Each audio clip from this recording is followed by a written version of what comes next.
Hey everyone, welcome back to the channel. This is George with Trading Futures Live. That's Franco to my over there. Right. Left. Hope everyone had a great weekend. I know Franco did. He went on a little trip.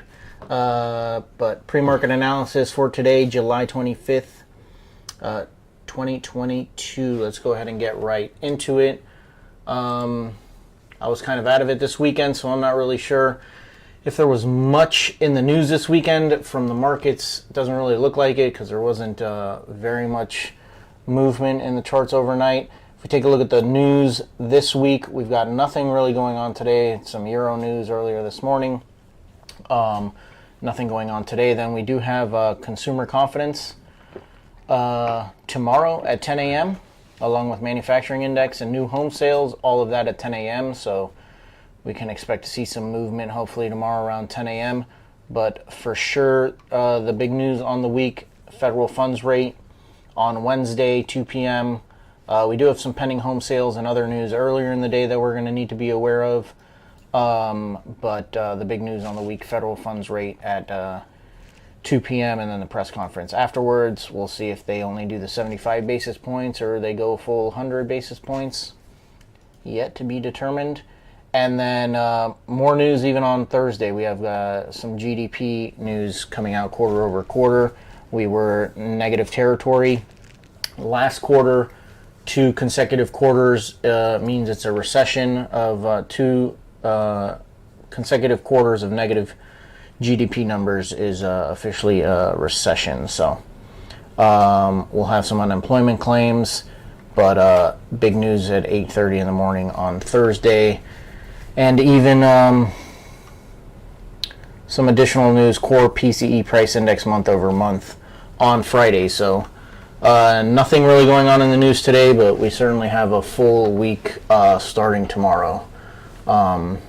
With news and potential movement. If we go ahead and take a look at the markets overnight, I've got the 4 indexes here to the left, the 4 major indexes.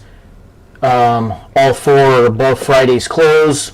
They were pretty much sideways the majority of the morning until about the London Open, 4 a.m. And they all shot up a little bit and have been pulling back slightly since, but we are still above Friday's close on all 4 of them.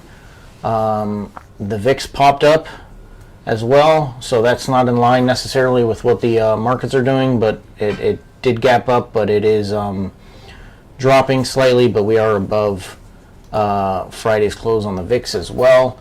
VIX is kind of misaligned with the markets over the last few days and potentially weeks, I want to say. Gold is essentially flat, but lower than Friday's close. Crude continues to hang below 100, which is nice. It dropped as low as 93 on Friday, but climbed steadily, and we're back up around 96. And then the dollar testing Friday's lows, below Friday's close, popped up a little bit, but at 4 a.m., I guess with the Euro session, has been steadily decreasing, which coincides with the indexes going up. So in some demand right now from Friday. We'll see if it reacts off of that demand. Did have a buying tail there off of that demand, but we're starting to test it again. So we'll see what happens. If we go ahead and take a look at the charts, ES on the weekly, last week we did close above finally this mess of 5 days that went sideways, showing some bullish sentiment in the markets. We certainly have a ton of news. This can go in any direction this week, but we do have room to go back up. We're essentially in the middle of the curve still, between these lows and this pivot up here, so we'll see what happens there. But I'm still neutral to, on my higher time frame, I'm really just neutral here because we're in the middle of this curve. So neutral to neutral bearish. If we go ahead and take a look at the daily, again, we broke out of this range last week. Still have room to go up, but we are creating higher highs and higher lows. So I'm neutral bullish on this time frame. So you can see the disconnect between the two time frames, creating the higher highs and higher lows. We did break that trend line last week as well. So neutral bullish on that time frame. And then if we go ahead and take a look at the 30-minute, I'm going to mark the overnight here as my pre-market resistance level.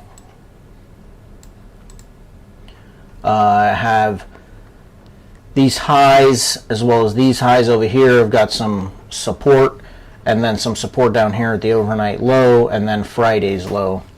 So my pre-market resistance here and my initial resistance zone is really going to be these highs from a few days ago as well, and then Friday's high.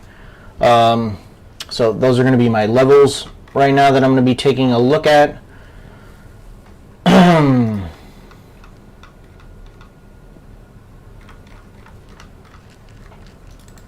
And so for me, as usual, right, if we start to push down and break some levels and show signs of weakness, I'd like to be short.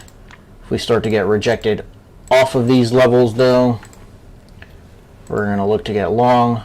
And then the same but opposite is true to the upside. We start to break out long, I'd like to try and get long. But if we start to show some signs of weakness with confirmation from the internals, I'd like to be short. Are the internals for us, as usual, the advanced decline line and the tick chart. We look at them for both the NYSE and the NQ, and for the Nasdaq. So those are the internals that we'll be taking a look at. You guys can check that out with us live at 9:25 when we go live. Let's see what Franco's taking a look at. Hey guys, welcome back. As usually, I'm taking a look at the dollar here, right? The dollar has been dropping since the London Open. I'm not sure if you see me. Do you guys see sorry. me? I need to. Can you adjust that? Ah, there we go. Yeah. There we go. There we go. Sorry about that. Here's the thing. The dollar has been dropping since London Open, right? So my strategy today is I rather be long in the markets until if the dollar breaks down, right, I'll be like leaning to the long side, right? The only way I'll be skeptical about taking a long is if we break down and then we start to break up consistently above these highs, right?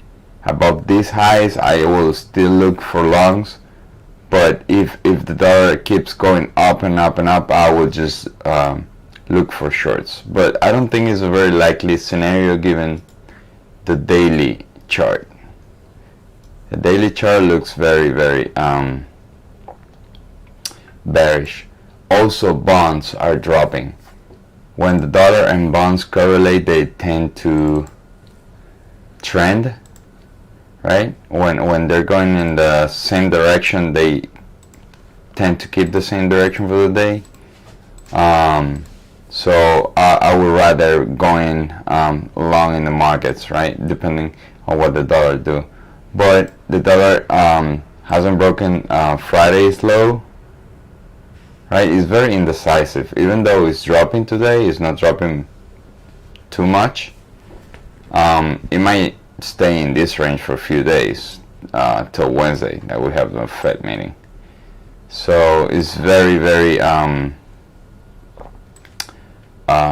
it's a narrow range, right? It's just 0.22% for the dollar. If we take a look at the yen, is dropping too. So the yen is dropping today.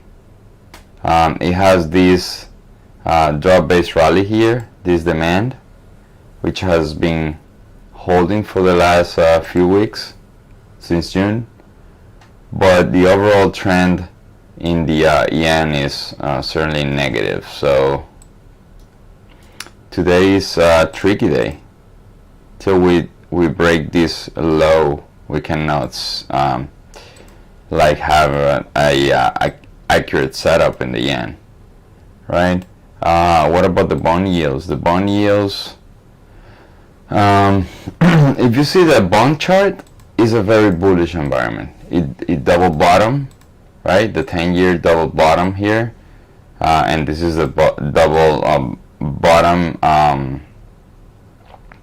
This will be the double top in the bond market. So I don't think this thing is going to continue to go up, but based on the chart that I'm looking at, once we break 120 in the bonds, this thing can collapse, right? But let's see what happens. Like, the bonds have been holding since mid-June, right? So today for me is a tradable reaction, sideways type of day.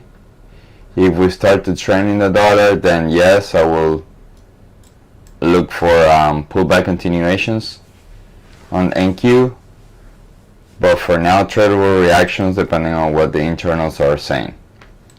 That's all I got, George. See you in 10 minutes, guys.